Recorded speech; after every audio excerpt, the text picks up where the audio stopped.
लौकिकामध्ये आपण सणात आहोत बरं का. लौकिकामध्ये आपण सगळ्यांनी काय काय काय ते कमवलंय, भरपूर कमवलं.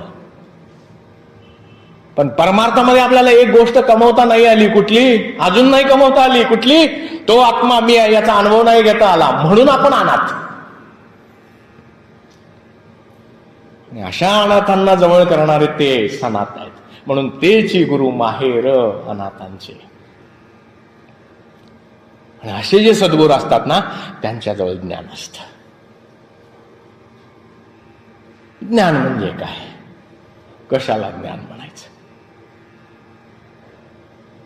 नारद मुनींनी 14 विद्या 64 कला प्राप्त करून घेतल्या. 14 विद्या 64 कला प्राप्त झाल्या, पण नारद मुनींना मनशांती नव्हती बरं का. उपनिषदामध्ये ती गोष्ट आहे.